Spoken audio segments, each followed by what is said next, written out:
আজকে আমার আলোচনার বিষয় মেয়েদের বীর্যপাত হলে কিভাবে বুঝবো। দেশের এবং প্রবাসের ভাই বোনদের প্রতি সালাম। আসসালামু আলাইকুম। আমি প্রভাষক ডাক্তার রিক্তা পারভিন, হোমিওপ্যাথি এবং আয়ুর্বেদিক চিকিৎসক।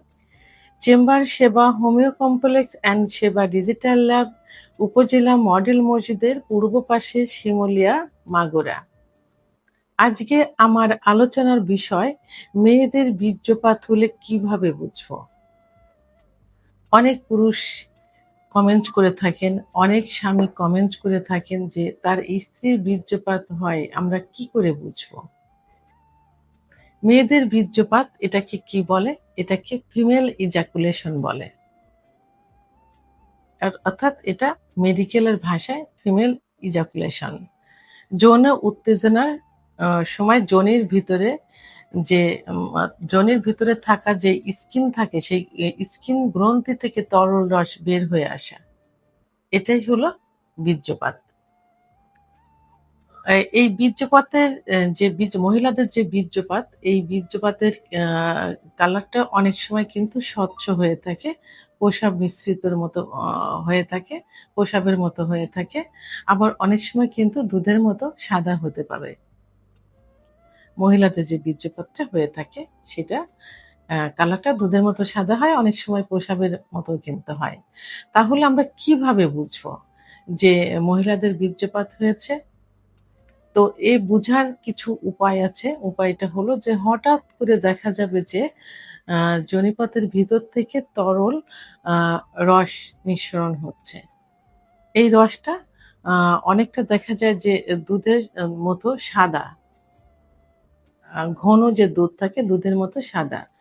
আবার অনেকটা দেখা যায় যে প্রসাবের মতো স্বচ্ছ। অনেক সময় ছিটকে যেয়ে কিন্তু এটা পড়ে, অর্থাৎ প্রসাব যেভাবে হয় এভাবে ছিটকে যেও কিন্তু অনেক সময় পড়তে পারে।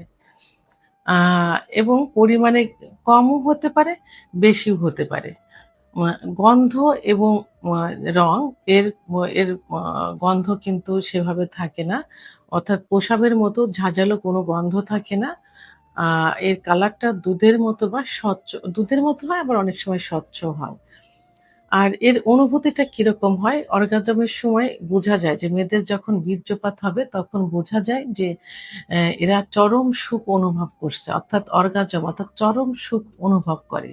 কেউ দেখা যায় যে বেডে একদম নিস্তেজ হয়ে ক্লান্ত হয়ে পড়ে থাকে।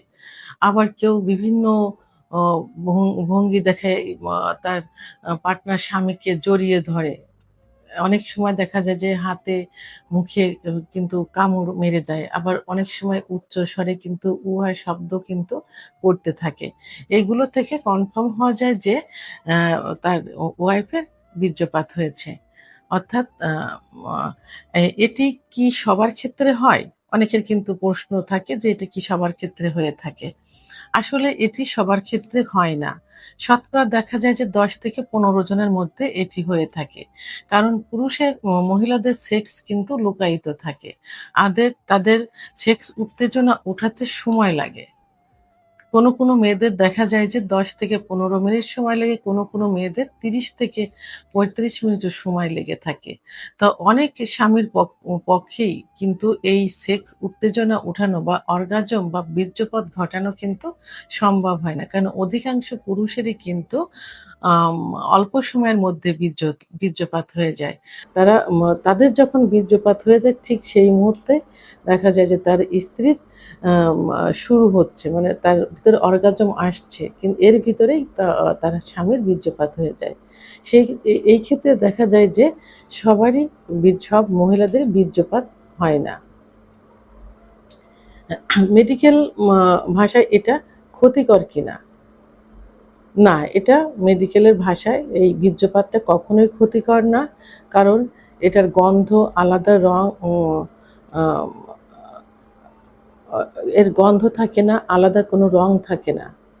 সেহেতু এটা ক্ষতিকর না। ক্ষতিকর তখনই হবে যদি তার মানে আলাদা একটা গন্ধ হয়, মানে আষ্টে মাছের যে একটা গন্ধ থাকে এরকম একটা গন্ধ যদি হয়ে থাকে, এবং যদি সহবাসের সময় ভিতরে বীর্যপাত হওয়ার পরে যদি জ্বালাপোড়া করে, ব্যথা অনুভব করে, এবং যদি সেখান থেকে রক্তের মতো কিছু লালচে বের হয় তখনই এটা ক্ষতিকর হয়ে থাকে।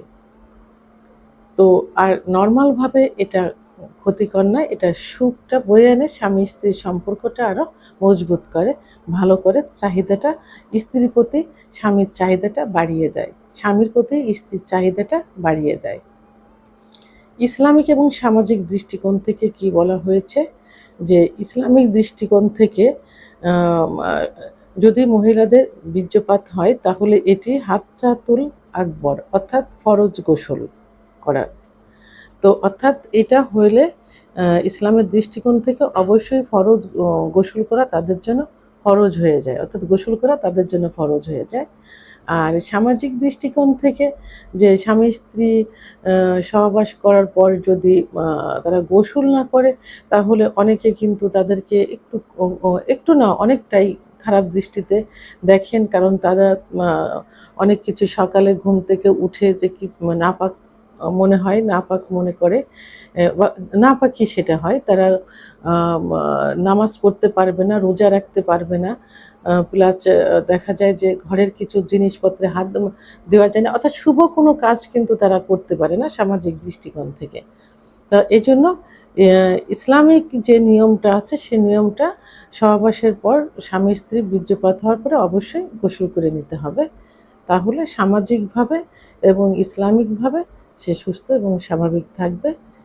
তো এখন সর্বশেষ একটা কথাই বলবো, যে মেয়েদেরও কিন্তু বীর্যপাত হয়, এটা অনেকে বুঝতে চায় না, বুঝতে পারে না, এবং এটাই কিন্তু চরম সুখ কিন্তু। আর এই সুখটা সব পুরুষে দিতে পারে না, কিছু কিছু পুরুষ এই সুখটা দিতে পারে যারা দীর্ঘ সময় সহবাসে লিপ্ত থাকতে পারে।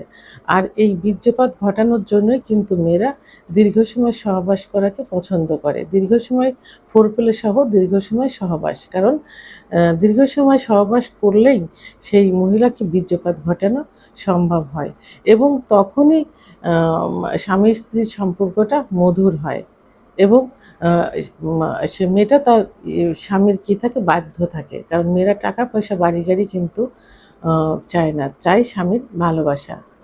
ভিডিওটি সম্পর্কে যদি কোনো মতামত থেকে থাকে অবশ্যই কমেন্টের মাধ্যমে জানাবেন, আর ভিডিওটি ভালো লাগলে লাইক, কমেন্ট, সাবস্ক্রাইব করে আমার সঙ্গে থাকুন। আল্লাহ হাফেজ।